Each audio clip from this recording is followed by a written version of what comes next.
Hello, hello family. It is your boy, Optimus Sniper. Cette vidéo, si je fais cette vidéo, c'est dans l'optique de partager toujours mes résultats avec vous en toute transparence. Nous sommes le 14 août 2024. La semaine qui vient de se terminer était carrément une bonne semaine pour moi, la semaine passée. J'ai terminé cette semaine en validant le compte avec lequel je vous enseignais, particulièrement pour mes élèves et particulièrement dans le Telegram. On a eu à valider les deux phases du compte, 8%. Première phase, 5%, deuxième phase, le challenge a été validé. D'accord. OK, cette semaine encore, en début de semaine-ci, dans l'optique de continuer de partager certains de mes résultats qui peuvent être encourageants pour vous, d'accord, qui est encore au début de votre aventure, de votre processus dans le trading. Si je fais ceci, c'est pour rester en contact avec vous et vous montrer toujours que c'est possible pour tout le monde et surtout être transparent avec vous que ce que j'applique ou ce dont je vous parle chaque jour dans le canal Telegram, j'applique aussi ça dans mes comptes personnels et dans mes comptes challenge, d'accord? J'ai eu l'habitude de vous montrer un compte de 6 000 $. Aujourd'hui, je vais vous montrer un autre compte qui est un peu plus grand que ça, d'accord, que j'ai eu à valider avec le directional bias de cette semaine-ci.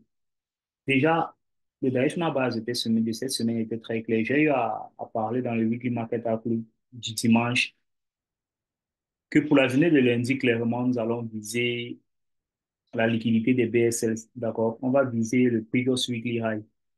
Et clairement, je vous ai dit qu'il y avait de faibles probabilités que le prix s'y revienne ici en bas, d'accord, pour cette semaine avant d'aller en haut. Donc, clairement, je voulais voir en début de semaine le prix dégagé aller vers l'objectif. Et c'est ce qui s'est passé exactement. Et avec ça, j'ai pu profiter, j'ai pu avoir un trade là que je vais vous montrer actuellement. Ici, j'ai pu avoir ce trade-ci.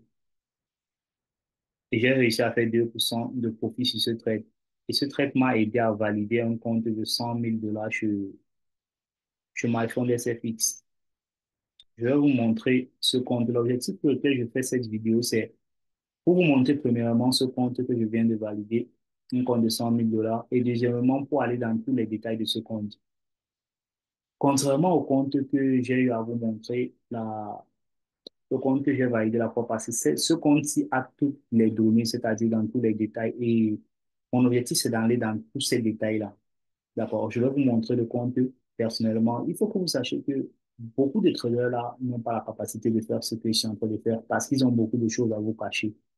Moi, j'ai rien à vous cacher, d'accord? Et dans mon parcours, c'est toujours moi contre moi. Je ne fais pas de concurrence avec quelqu'un. Je m'en fous de celui qui est meilleur que moi ou je sais pas trop quoi, d'accord? Tout ce que je fais, c'est de rester concentré sur moi-même et d'essayer de m'améliorer avec le temps. Ce qui est sûr, je serai toujours mieux que moi d'hier, d'accord? Dans cette optique, je vais vous partager le compte en question ici. Déjà, premièrement, on va aller clairement dans le dashboard de la société. D'accord. Voici le dashboard de la société ici. Hmm? L'objectif, c'était 8%. Excusez-moi, je vais m'assurer que ça soit partagé parce que dernièrement, j'ai eu à faire ça comme ça et ce n'était pas partagé. OK. La vidéo que j'ai eu à publier dernièrement, lorsque je parlais avec le fond de la société, je parlais de certaines vidéos, mais lorsque j'étais en train de parler, j'avais la vidéo devant moi. Je pensais avoir partagé, mais je n'ai pas partagé. Lorsque j'ai fini la présentation, j'avais parlé avec le cœur. Et refaire ce genre de vidéo, c'est tellement difficile. Donc, j'ai eu à publier ça comme ça. Mais pour ceux qui l'ont constaté, c'est désolé, mais pour ceux qui l'ont pas constaté, c'est pas grave. Déjà que les vidéos dont je circulais dans l'enregistrement, j'avais déjà eu à envoyer ça dans le Telegram. OK, ceci étant dit, l'objectif était à 8%. J'ai réussi à faire les 8%. On va aller dans plus de détails. Déjà, je vais vous montrer le certificat. J'ai validé ce compte aujourd'hui même. Le certificat, il est là. Comme vous pouvez le voir ici. Vous voyez la date le 13 août 2024. Voici le certificat. Je pense que je vais envoyer ça dans le groupe peut-être aujourd'hui, parce que la vidéo là sera disponible après que j'ai envoyé ça. Je vais publier ça après. Bien après, OK, mon souci majeur dans cette vidéo, c'est de vous montrer tous les détails. OK, allons dans le dashboard des détails. Je me rassure encore bien que c'est partagé. OK, c'est bon. Alors, dans le dashboard des détails, OK, déjà, ce que vous pouvez savoir, premièrement, que je tiens à vous dire ici, c'est que j'ai commencé ce compte en fin mai, d'accord? En fin mai, je pense, pratiquement en fin mai. Et lorsque je débutais ce compte, j'ai commencé avec un petit drawdown. Comme la majorité de mes comptes, la majorité des challenges que je commence, je ne sais pas si c'est une coïncidence, je ne sais pas trop comment, mais régulièrement, je commence en drawdown. D'accord? Ça me permet déjà d'être en mode de sécurité pour le début du challenge. OK. Comme premier détail ici qu'on peut analyser, le bénéfice net ici, c'est ça, c'est non, là, c'est pas ce compte. OK.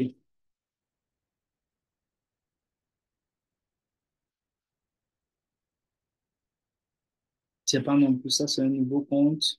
OK.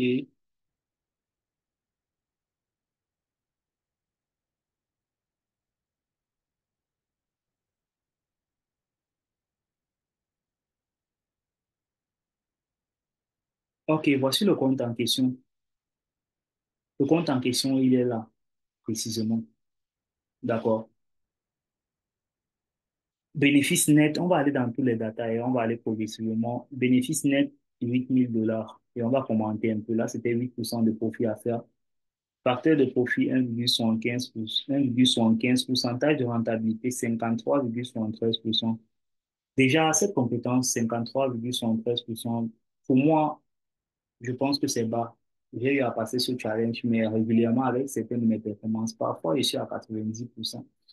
D'accord. Parfois, et pas 90, excusez-moi, à 70%. Là, je pense que ça, c'est mon win rate. Ce pourcentage de rentabilité, c'est le win rate. Je suis régulièrement à 70%. Mais quand il arrive des périodes où je fais des petites baisses, il peut être à 50, 53, ouais, comme vous voyez là. Mais le plus minimal où je suis parti, c'est régulièrement 47, 48. D'accord. Ça, c'est mon win rate. Ça veut dire, vous pouvez faire vos calculs. Lorsque vous avez, pour certains d'entre vous, lorsque vous voulez savoir le RR qui peut vous permettre d'être profitable, c'est à partir du win rate, de votre win rate. Lorsque vous avez un win rate, par exemple, de 50%, d'accord, ça veut dire que toute transaction que vous allez prendre à 50% de chance que ça réussisse, ça veut dire avec un sur un, si vous essayez de regarder, avec un sur un, je peux être rentable avec 50% de win rate. D'accord. Il y a régulièrement ces calculs-là qui sont faits pour vous. Je ne sais pas si j'ai déjà eu à vous envoyer ça dans le groupe, mais sinon, je vais penser à le faire. Donc, avec 50%, moi, je peux faire le un sur un, c'est-à-dire miser 1% et viser 1% et être toujours rentable. D'accord? En dessous de 50%, ça ne va pas être possible pour vous d'être rentable avec le un sur un. Là, vous allez être en train de vouloir de faire peut-être le un sur 2, ainsi de suite. Au fur et à mesure que vous avez une win rate basse, ce que vous allez faire, c'est augmenter vos RR, d'accord? Augmenter la récompense. Puisque une fois que vous allez avoir un trade profitable, ça va vous permettre de recouvrir vos petites pertes que vous avez eu à avoir, d'accord? Donc, moi, carrément, avec mon win rate, je suis capable de m'en sortir avec un sur un RR. Et pour booster ma profitabilité maintenant, pour avoir des résultats plus performants, je peux faire le un sur 2, d'accord, avec 50%, 53, 54% de win rate, 60%, c'est bon en fait. Ça, c'est une combinaison qui est très bonne. OK. Le daily drawdown, le drawdown maximum du compte, lorsque j'ai eu à commencer le compte, je vous ai dit ça, j'ai commencé en perte, d'accord. Je suis allé à pratiquement 3% de perte, 3,27% de perte, comme vous allez voir là. Et ces 3,27% de perte, c'était pas en un jour, d'accord, vous devez savoir ça. C'était peut-être deux pertes successives ou deux pertes successives ou trois pertes successives en une semaine ou en 2 semaines, c'est pas trop. Je me rappelle pas trop. D'accord. OK. Maintenant, là, ce sont juste les trucs qui reviennent. Si vous voyez ici, vous allez voir, voilà les détails ici. Là, vous voyez le mois ça c'est le mois de mai. Ouais. Je pense que j'ai eu à prendre 7 plus 9 traits. Transaction gagnante, 7 transactions. Transaction perdante, 9 transactions. Vous voyez que le mois de mai, que j'ai eu à clôturer n'était pas, j'ai pas commencé ce mois entièrement. Donc, sûrement, j'ai commencé dans une période de peut-être un douze strict. Donc, il y avait cette transaction. Et quand vous voyez tout cette, on dit cette transaction-là, ça veut dire, par exemple, je peux avoir un risque de 1% que je divise en deux positions, d'accord, régulièrement, c'est pas cette transaction.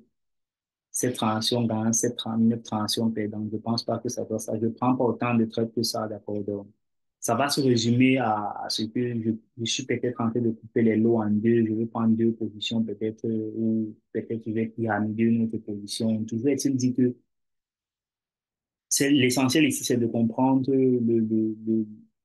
ce que je veux vous faire comprendre, en fait. C'est que parfois, il y a des périodes où vous avez des pertes et parfois, il y a des périodes où vous avez des gains aussi, des bonnes périodes, d'accord. Le mois de juin, j'ai eu à faire 11 trades gagnants, 9 trades perdants. Vous voyez les détails là. Le mois de juillet, j'ai eu à faire 15 trades gagnants, 12 trades perdants. Et le mois d'août, ici, je suis à 3 trades gagnants, un trade perdant. D'accord. Le mois où je peux bien me rappeler, je pense la semaine passée, j'ai commencé la semaine passée avec une perte et le trade qui a suivi, j'ai pris un gain et le trade d'aujourd'hui, ça fait trois trades pour le mois. Ok, si on essaie de regarder encore, là, on peut avoir quelles données encore. Vous allez voir tous les volumes de transactions que j'ai eu à effectuer. Win rate, pareil, 53,11 transactions. Transactions perdantes, 31 transactions perdantes, transactions, ouais, c'est ça. Pourcentage de transactions perdantes, 46,27%. Ok, ça c'est bénéfice net facteur de profit. Ok. Essayons un peu de regarder les détails de chaque mois pendant tous ces trucs-là. Comment j'ai terminé pour putain, 2024. Ok, regardons le mois de mai. À partir du 1er mai, regardons le mois de mai. Putain, mois de mai. Ok. Pourquoi ça me met juste en août? Le 1er mai. Et ici, je vais avoir le 31 mai. Non, non, non.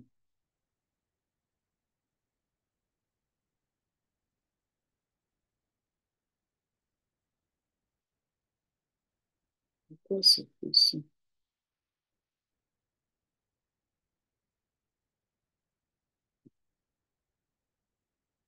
Oh, ouais, là, je pense que c'est bon. Vous voyez ici, du 1er mai au 30 mai, même comme j'ai pas eu à trader tout ce mois, vous voyez le bénéfice net du premier mois, j'avais eu à faire 2%. D'accord. Vous voyez là, 2%. Donc, $2,000. Si on va maintenant, puisque j'ai eu à faire pratiquement 3 mois, ce que vous devez noter, c'est que j'ai eu à faire 3 mois dans ce challenge-ci. 3 mois, ouais, juin, juillet, août. Bon, disons 2 mois et demi. D'accord. Vous voyez que vous qui avez toujours envie de valider les comptes rapidement, là, vous pensez que vous allez juste venir là avec un trait, deux traits, vous allez valider un compte. Oubliez déjà ça, les gars. L'essentiel ici, c'est que vous sachiez que vous êtes en train de progresser, d'accord? Peu importe le temps que ça peut prendre. Si vous êtes en train de valider un compte de 100 000, de 500, je ne sais pas combien de dollars, c'est un investissement que vous avez fait. Un investissement ne se fait pas en un jour, ça va étape par étape, d'accord? Si déjà vous pouvez capitaliser avec ce compte lorsque vous allez valider ce compte, c'est largement suffisant que vous puissiez attendre quelques mois, d'accord? Vous allez vous donner le temps d'attendre quelques mois pour faire pour votre profit, atteindre l'objectif de profit, en fait. Maintenant, allons dans le mois, après le mois de mai, on a le mois de juin, si je ne me trompe pas. Avec février, mars, avril, mai. Là, clairement, c'est le mois de juin que ça nous a mis, même du 1er juin au 30 juin. Pourquoi ça ne nous met pas le mois de mai? Le mois de mai ici, du 21, du 21 au 31. Voilà, vous voyez, c'est le mois de mai, j'ai fini en négatif même. Moins 301, puisque j'ai eu à trader quelques jours, donc j'avais pratiquement moins 0,3%. Hmm. Le fait que je suis allé en drawdown et que j'ai pu recouvrir, je pense là, je recouvrais même seulement le drawdown. J'ai eu à recouvrir juste le drawdown et terminer le mois avec moins 301 dollars, là, donc moins 0,30% du compte. Mais je tiens à vous rappeler toujours que je n'ai pas eu à trader tout ce mois. Donc, j'ai eu à trader à partir du 21, comme ça, si je ne me trompe pas. On va aller dans, je connais où je peux avoir les détails de la métrique là. Donc, on a traversé le mois de juin, j'ai eu à faire 2%. Allons dans le mois de juillet. On voit 1er juillet, ouais, 31, ouais, 1er juillet, juillet, 1er, pourquoi ça fait ça?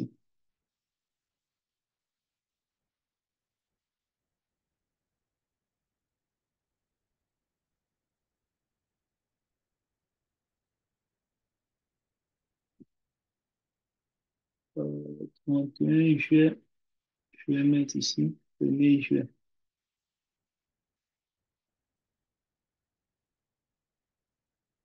OK.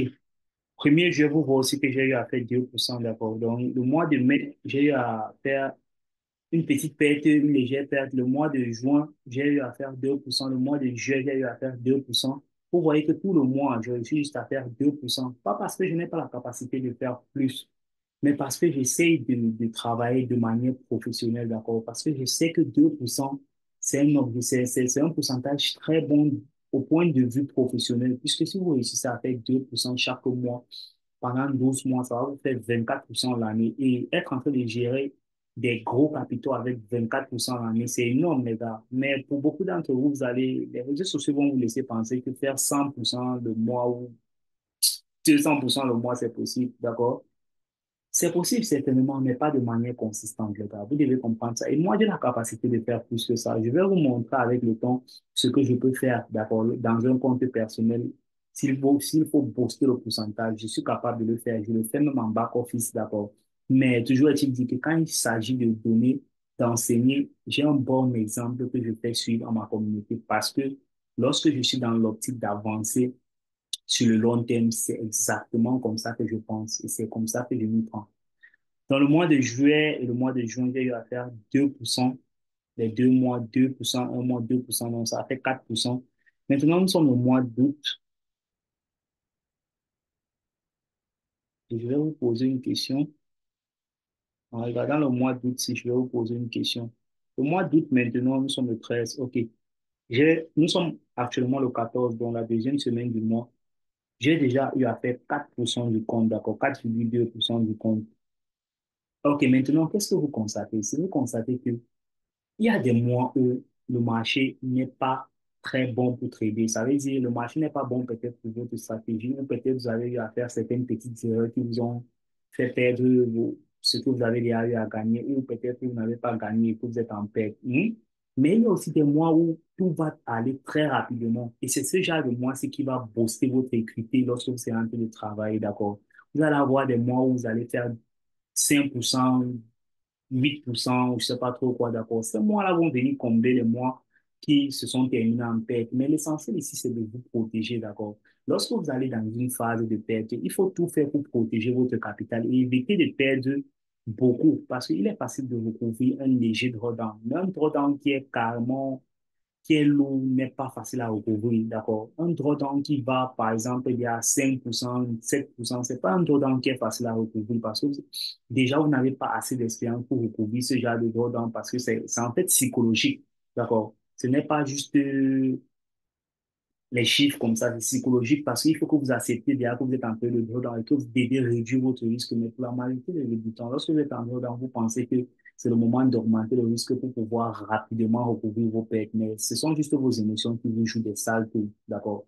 Et c'est la manière la plus pire de recouvrir un drawdown. Lorsque vous êtes en période de drawdown, vous devez savoir que c'est la période où vous devez réduire votre risque au maximum et essayer d'être très, très calme, d'accord? Vous avancez légèrement, patiemment, sans toutefois être en train de overlever, de prendre des gros risques. Non, c'est surtout pas important pour vous, d'accord? OK. Et si vous voyez là, si on regarde les détails de chaque mois, vous allez voir ici, là, il y a transaction totale, 4 transactions, transaction gagnante, 3 transactions, une transaction perdante, Là. Et si un truc que vous devez constater aussi, on va aller dans d'autres détails. Il y a tous les détails là. Vous pouvez regarder tous les détails, faire vous-même vos propres études. Moi, je partage sur toujours mes détails. Maintenant, essayons un peu d'aller dans l'autre vue. Ça, c'était la, regardez maintenant la courbe d'équité. Si vous voyez comment la courbe d'équité progresse avec le temps et vous voyez que dans cette courbe d'équité, il y a des moments de faiblesse, ça veut dire il y a des moments de drawdown, mais ça n'empêche pas que la courbe d'équité continue à monter vers le ciel d'abord. Ça continue à aller vers l'avant. C'est comme ça le processus d'apprentissage, c'est comme ça le processus de, de, de, de croissance, même personnelle, que ce soit personnel d'un individu à un autre. Lorsque vous êtes en train d'apprendre, lorsque vous êtes en train d'avancer, que vous êtes sur la bonne voie, vous aurez une courbe qui est toujours en train de progresser malgré les bas, d'accord? C'est pour ça qu'on dit souvent, peu importe les hauts et les bas, la courbe doit rester croissante, d'accord? Vous devez continuer à évoluer avec le temps. Les mauvaises périodes, les périodes de drawdown, ça existe. Comme tout dans la vie, il y a les périodes où tout ne marche pas dans votre vie et vous avez vos problèmes personnels. Il y a des périodes où tout semble aller aussi et vous êtes content, tout marche bien. C'est comme ça, vous devez apprendre à dealer avec ça. Mais l'essentiel ici, c'est que malgré les hauts et les bas, vous devez être capable de toujours progresser. Et pour toujours progresser, vous devez rester focus sur ce que vous êtes en train de vouloir accomplir. D'accord? Ce n'est pas en essayant de prendre le raccourci. Le raccourci ne mène jamais en Rome, surtout dans notre industrie de trading, d'accord? Vous n'allez jamais faire de bons profits. Vous n'allez jamais être en train de viser le long terme et faire et chercher le raccourci. C'est impossible. Oui? OK, essayons d'aller dans les datas. Si. Essayons d'aller dans ces datas. J'espère que c'est toujours cher là parce que je vais tomber dans ce piège. OK, c'est bon, c'est bien cher. Je ne peux pas passer tout ce temps-ci à être en train de parler et après voir que ce n'était pas vu. OK, je suis revenu toujours dans le... Je vais regarder. Je suis revenu dans le même compte. Je reviens dans le même compte ici. Je pense que le compte, il est là. OK. Regardez ici.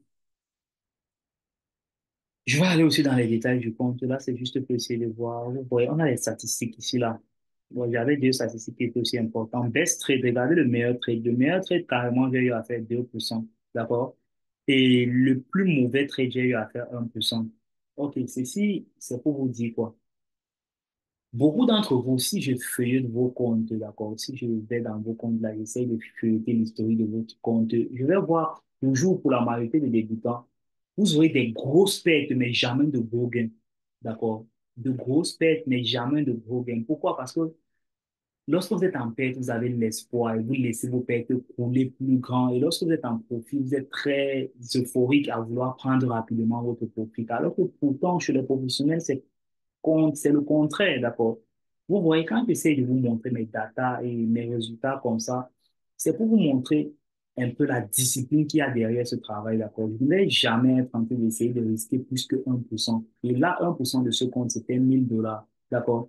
Vous voyez la plus mauvaise paie, Wall Street, ça veut dire le trade le plus pire, c'était 1008 dollars que j'ai eu à perdre. Mais le meilleur trade, j'ai eu à gagner le double, d'accord? Là, vous êtes en train de réagir comme un trader professionnel. D'accord. OK, le nombre de trades, 67 trades et average RR, le RR que j'ai eu à viser pour la majorité des fois, c'est 1,51. Lot size, etc. ainsi, winning rate, je pense, c'est pareil, ce sont les mêmes datas ici. Maintenant, qu'est-ce qu'on peut avoir ici comme trade de history? On peut aller toujours dans tous les détails de trade, d'accord. Si on va de la première page, voilà. OK, ça c'est l'entrée en scène, d'accord. Ce trade-ci, si on regarde la date, nous sommes le 22, voilà, le 22 mai 2024. Voilà où je commence avec le losing streak, d'accord. Je perds 350, je pense que tout ça c'est le même jour, le 22, les deux trades, si j'ai eu à perdre ça le même jour. Je tombe dans un losing streak, d'accord, vous voyez. Ça, c'est la période où beaucoup d'entre vous pleurent, se lamentent parce que vous avez quelques trades en tête, vous voyez. J'ai aligné plusieurs trades en tête. Là, je pense que les trois trades, il s'agit d'un seul trade. D'accord. Vous voyez la journée du 22 là. Quand c'est deux trades, il s'agit d'un seul trade. Quand vous voyez séparé comme ça là et que c'est la même journée, il s'agit d'un trade. C'est une idée en fait de trade. Hmm? Ok, maintenant ici là, si on va le 23, vous voyez, j'ai commencé carrément avec les pertes. C'est ça qui m'a fait aller à un drawdown. Si je vais ici là dans Overview, Allons ici dans l'équité du compte, vous allez voir ça peut-être quelque part. Ici, la courbe du compte, vous voyez. C'est ici là que j'étais en drawdown. Hmm? J'étais à 97 317 le 23 mai. Vous voyez, non, la date est là, la date est ici là. Vous voyez la date là. Le 23 mai, j'étais à 97 317. Donc, j'avais eu un drawdown. C'est là où j'ai fait le drawdown de 3%. Hmm? Et les trades qui m'ont amené à un drawdown, c'est sur ça qu'on était là tout à l'heure. Vous voyez ça là.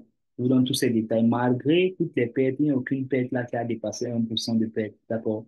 Maintenant, après ça, regardez maintenant. Là où j'ai commencé à recouvrir. Le 24, je commence à recouvrir avec un petit mini strip. OK. Après, vous voyez une perte encore. Vous voyez quoi? Là, on va pas entrer dans tous les détails de cette trade. Là, c'est juste pour vous donner pour vous montrer tous les détails en profondeur. D'accord. Voilà tous les trades que j'ai eu à prendre dans ce compte. On va aller, on continue à regarder. Voilà tous les trades. Voilà les petites périodes de perte. Quatrième alinéa. Voilà tous les trades. Vous voyez. Vous voyez toujours qu'à chaque fois, les gains sont toujours plus grands que les pertes. D'accord. Regardez ici. Vous voyez, OK, ça c'est le dernier trade que j'ai eu à prendre aujourd'hui. J'ai clôturé ça à 1,8%. D'accord. C'était pas important pour moi de clôturer à 2%. Malgré que le trade, je visais 2%. Dans mes autres comptes, j'ai clôturé à 2%. Mais ici, là, 1,8% validé dès à la phase. Donc, j'ai clôturé ça là comme ça. OK, je pense que, qu'est-ce qu'on peut encore avoir ici? On peut plus rien avoir comme data. Euh, on n'a plus rien comme data. Vous voyez la courbe. Regardez la courbe. D'accord. Vous voyez la courbe. Cette période-ci, j'étais déjà arrivé à 103 000, d'accord, en le mois de juin. Le mois de juin, avec le mois de mai, juin. Voilà, le mois de juin, le 6, le 25 juin, j'étais à 3%. J'ai eu encore à prendre un drawdown jusqu'à revenir à 99 000, d'accord. J'ai eu encore à perdre, d'accord. Ces circonstances-là, ça arrive. Vous devez être habitué à ça. Si vous n'êtes pas prêt à perdre dans votre vie, vous n'allez pas gagner, d'accord. Pour gagner, il faut être prêt à perdre. Et il faut savoir justement manager votre perte. Il y a des périodes de perte. Avec de l'expérience, je sais que ça arrive, d'accord? Et si je ne vais pas m'agiter dans mes périodes de perte, je vais juste rester calme et attendre, recouvrir ces périodes de perte parce que je sais avec expérience que ça existe, ça arrive. Maintenant, comment je me comporte pendant les périodes de perte, c'est ce qui va me permettre de recouvrir ces pertes et essayer de maintenant d'aller en profit. D'accord? Ne pensez pas que vous allez prendre un challenge et vous n'allez pas aller en perte. Non. Ça arrive même, il y a des fois où on bloque des comptes. D'accord? Pourquoi vous ne pensez pas que c'est possible de bloquer un compte? Même un professionnel bloque des comptes. D'accord? Il suffit juste que je sache ce que je veux faire avec le compte. Si je risque grand dans ce compte, ça veut dire que derrière ce risque, il y a l'hypothèse que je puisse perdre ce compte. D'accord? Et perdre ce compte, c'est pas extra. Ça arrive que vous perdez des comptes. Même les combattants, il y a des combats qu'on perd. D'accord? C'est pas tous les combats que vous allez gagner. Les combats que vous réussissez à gagner aujourd'hui, c'est à cause des combats que vous avez perdus au précédent. D'accord? Précédemment. Donc, sachez gérer vos circonstances. D'accord? Les périodes où tout va bien, vous gérez bien. Les périodes où tout va mal aussi, il faut savoir être fort. D'accord? Il faut savoir surmonter. C'est ce que je fais ici. J'ai réussi à stabiliser ça et après, je suis remonté en force. D'accord? Aller valider l'objectif de profit. C'est aussi simple que ça. OK. Ceci étant dit, je pense que là, je peux clôturer ça comme ça. Je peux clôturer une pause comme ça. Vraiment, pour moi, c'était juste une manière de continuer à vous encourager, d'accord, de continuer à croire et à savoir que tout se fait avec le temps et beaucoup de travail. Devant vous, moi, je suis en train de construire quelque chose de puissant et j'essaie de vous montrer ça progressivement, d'accord. Ça me fait pas plaisir d'être là en train de vous montrer un compte de 100 000 $ parce que ça, je vais commencer à aller dans l'optique de ceux qui nous voient les gros gains. Non, non, non. Je le fais progressivement. Je vais commencer à vous montrer un compte de 6 000 $ et je vais vous montrer ainsi de suite jusqu'à atteindre l'objectif que vous tous vous savez que j'ai, d'accord, atteindre 1 million de $ en capitaux. Hmm? Et lorsqu'on sera à 1 million de $ en capitaux, on pourra parler du processus, d'accord, comment j'ai fait pour arriver jusque-là. C'est ça que je vous avais promis et j'ai toujours ça à cœur. Pendant ce temps, avançons ensemble. Et j'espère que ce que je fais chaque jour permet à beaucoup d'entre vous de continuer d'avancer, d'accord, dans leur processus. Là, je vais essayer de voir si j'ai eu à vous montrer la capture. J'ai quelques captures ici d'écran de MyFitness FX qui m'ont envoyé les identifiants, d'accord, les identifiants et les mots de passe du nouveau compte en live. Hmm? Je dois faire la vérification même. Ok, allons un peu sur Telegram. Je ne sais pas si Telegram doit être partagé. Ok, c'est partagé. Allons-y sur Telegram. Ok, si vous voyez là, c'est ça. Congratulations on passing fast one of my points, one step. Ok. Voilà ça ici. On peut valider pass KYC verification required. On doit faire le KYC. Et ça aussi, c'est un message. Ouais. Ok, je pense que là, vous avez eu tous les détails avec toute transparence. Donc, on peut clôturer cette vidéo. On se retrouve encore une fois de plus pour de nouveaux résultats dans la prochaine vidéo. Et toi aussi, en même temps, Optimus Sniper.